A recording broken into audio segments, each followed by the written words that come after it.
14 വയസ്സ് പ്രായമുള്ള പെൺകുട്ടികളെ ലക്ഷ്യമിട്ട് കേന്ദ്ര ആരോഗ്യ മന്ത്രാലയം രാജ്യവ്യാപകമായി ഹ്യൂമൻ പാപ്പിലോമ വൈറസ് വാക്സിനേഷൻ പരിപാടി ആരംഭിക്കാൻ ഒരുങ്ങുന്നു.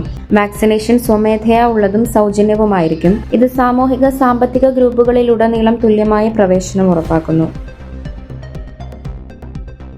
ഇറാനികൾ പ്രസിഡന്റിന്റെ ആവശ്യങ്ങൾ അംഗീകരിക്കുവാനും അതനുസരിച്ച് പ്രവർത്തിക്കുവാനും ഇതുവരെ തയ്യാറായിട്ടില്ല എന്ന് US vice president JD Vance കഴിഞ്ഞയാഴ്ച ഒരു അഭിമുഖത്തിൽ പറഞ്ഞു. ഡൊണാൾഡ് ട്രംപിന്റെ പശ്ചിമേഷ്യയ്ക്കുള്ള പ്രത്യേക ദൂതനും ഇറാനുമായുള്ള അദ്ദേഹത്തിന്റെ മുഖ്യ ചർച്ചക്കാരനുമായ സ്റ്റീവ് വിറ്റ്കോഫ് അമേരിക്കൻ സമ്മർദ്ദത്തിന് ഇറാൻ എന്തുകൊണ്ട് കീഴടങ്ങിയില്ല എന്ന് ചോദിച്ചു.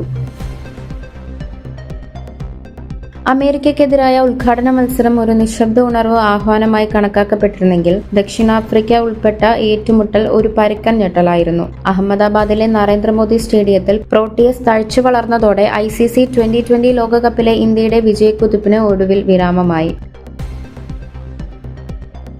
കേരളത്തിന്റെ പേര് കേരള എന്നതിൽ നിന്ന് മലയാളത്തിൽ ഉപയോഗിക്കുന്ന കേരളം എന്നാക്കി മാറ്റാനുള്ള കേരള സർക്കാരിന്റെ നിർദ്ദേശം കേന്ദ്ര മന്ത്രിസഭ അംഗീകരിച്ചു. ഇന്ത്യൻ ഭരണഘടനയുടെ ആർട്ടിക്കിൾ 3 വ്യവസ്ഥ പ്രകാരം കേരള ബിൽ 2026 കേരള നിയമസഭയുടെ അഭിപ്രായങ്ങൾ പ്രകടിപ്പിക്കുന്നതിനായി രാഷ്ട്രപതി ഇനി റഫർ ചെയ്യുമെന്ന് സർക്കാർ പ്രസ്താവനയിൽ പറഞ്ഞു.